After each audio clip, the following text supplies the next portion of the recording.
So when I was younger, there was a lot of questions that I had about the Bible, and there's also a lot of people that have been talking, in the media or wherever, even in schools and everything else, that talk about the legitimacy um, of the Bible, if it's true, why doesn't it talk about these things, or why doesn't it talk about those things? And I would like to address that today. Um, when I was younger, I wanted to know why the Bible didn't talk about things that seem to be so important and so prominent in our society today. There's dinosaurs, and we're digging up the bones everywhere, but why doesn't the Bible talk about that?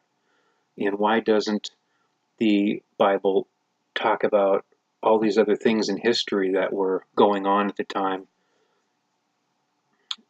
with all of the information we have found from an archaeological standpoint? We know that there were different cities and there were different projects and there were different things going on, but the Bible doesn't address any of those other things. And a lot of people now are saying, well, it's just not historically accurate.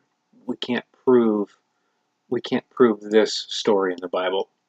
And they're trying to say, well, we can't prove this, so that means everything is wrong, everything is a lie. And that's just simply not true.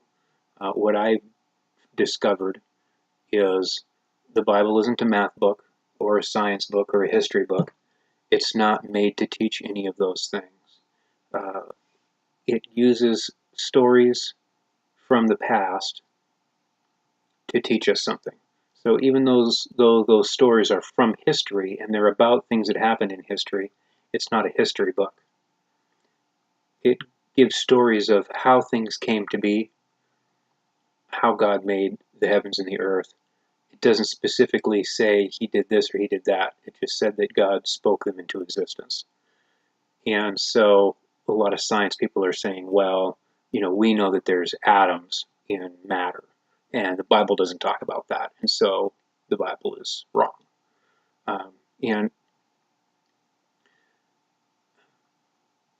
I believe that, no, the Bible doesn't talk about every little atom and electron and proton and neutron and how they spin and everything, because the Bible isn't a science book.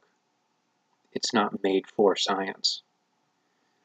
We need to keep in mind that the Bible is a book about the Israelites and where they came from and where they are headed, where they're going, but mostly it's about God.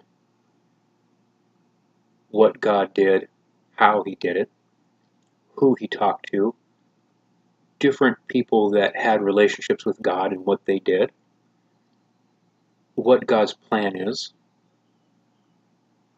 all the way through. It doesn't take a side note and talk about God. It's a book about God. It's a book about religion.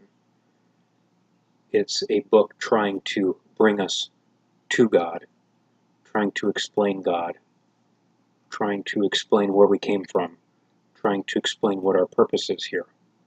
And I think it's interesting that they don't talk about God in that way. They don't talk about the Bible in that way. They pick out one thing that doesn't quite look right, and they say, well, see, it's all wrong. When in fact, archaeologists, every time they dig something up, they take it and they go to the Bible, and it supports the biblical account of what happened. They haven't found anything, they haven't found any scrolls, they haven't found any artifacts, they haven't dug up anything in Egypt or the Middle East, anywhere, that proves that the Bible account is wrong. There are parts of the Bible that talk about whatever, and we don't have any evidence to prove it yet. But at some point in the future, I believe they're going to dig something up, and it's going to support that. As far as like dinosaurs and things like that the Bible really excludes in a lot of ways, and there's a lot of things that it excludes, is because the Bible is made for humans to know God and to learn about God and to become closer to God. There's a lot of things that aren't important to those ends. God isn't going to teach us about huffing paint when huffing paint isn't going to teach you about God or get you closer to God. It's an unimportant fact of existence. Dinosaurs are another one of those unimportant facts in existence. They're interesting to go and look at the museum, but from a spiritual standpoint, they serve no purpose. And if they're not going to serve a purpose for our relationship with God, then they have no purpose.